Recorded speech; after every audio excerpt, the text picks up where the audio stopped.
Have you ever wanted to set meaningful goals for your students, but you didn't really feel like you had a structure or a system in place to do it? And you know that your students would truly benefit from setting a few goals at the beginning of the year so you could all start fresh together? Well, you're in luck today because I'm going to teach you how to set meaningful goals with your students for the new year so that you can go back to school feeling refreshed and your students will be more motivated to actually attain those goals with the strategies I'm going to teach you today.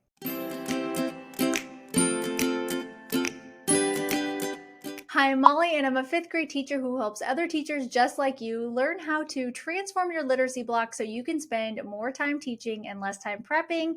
And we normally talk a lot about the Daily Five here, but today I want to talk about goal setting with your students as we head into the new year. And I'm going to do this exact activity with my fifth graders, and I kind of came up with it while I was on the Peloton, and I thought, you know what, I have to do this.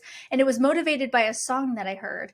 So I hope this strategy today will help you achieve some goal setting with your students using the strategies I've used before personally and with students in the past, but I finally created a system for it that will help you and my own students set those goals. So the first thing I want you to do with your students is talk about what a meaningful goal is.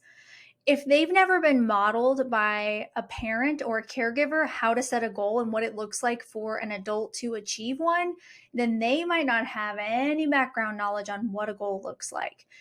And we really might take that for granted as teachers because we set goals usually all the time for ourselves. I mean, heck, you wouldn't have become a teacher without setting some goals. And so we have to kind of backpedal and realize meet our students where they are. So talk about what a meaningful goal is. And I really like to model the whole process with them with my own goals and show them that I'm a real person too. And that gives me another layer of accountability as well. They're seeing me go through the process and talk about what a meaningful goal is. So after I've modeled this, I got to share my why for every single one. And if something's too personal for you, then obviously don't share it. But I think it's really powerful for our kids to see us with our goal setting and our struggles that we go through and what it's going to take to get there. So the first thing I think you and your students need to do is do something called a brain dump, where you just write down anything that's on your mind related to a goal that you want to achieve.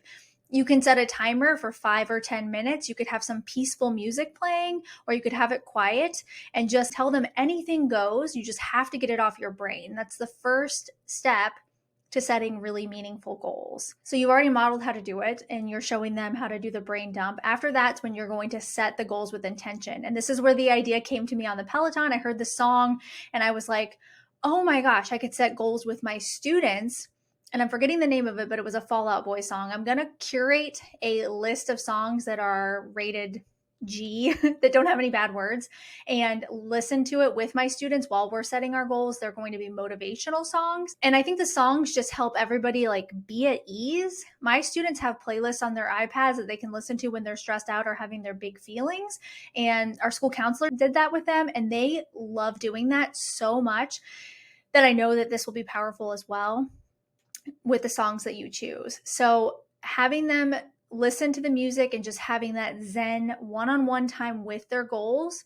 And they're going to have a workbook in front of them that you modeled how to use. And that's what I'm sharing with you today. And so the first thing you're going to tell them is that they need to set one academic goal. We are at school. We are growing our minds. Our job is to be at school when we're at school. So why not set an academic goal?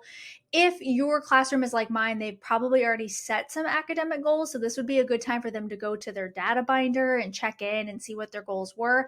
Maybe they have a different goal, though, that they want to be totally untethered to the one they've already created. They said at the beginning of the year. Great. Encourage them to pick it because you're not giving them rules for it. It just needs to be something academic. So maybe they want to get better with their math facts. Maybe they want to read more books. Whatever it is, encourage them to write that down and write about their why. The second goal that they're going to set is something personal. And this one they'll probably really enjoy doing because it'll give them time to reflect on the previous year and things they wanted to get better at. And I know by fifth grade, students are really capable of doing this. You just have to show them how to do it and be there to support them while they're writing these out. So we've got a personal goal, an academic goal, and then last but not least, I love the idea of doing a big, scary goal, something that is so far out of reach in their mind, but that they really want to achieve. So that could be something in the near future.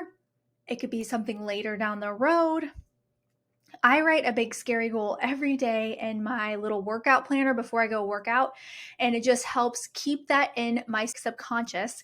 And I have hit that goal so many times this year. It's a daily goal, but when I do hit it, I'm like, you know what? There's so much power between your hands and writing something down and getting up to your brain and translating into something that your mind will actually work with.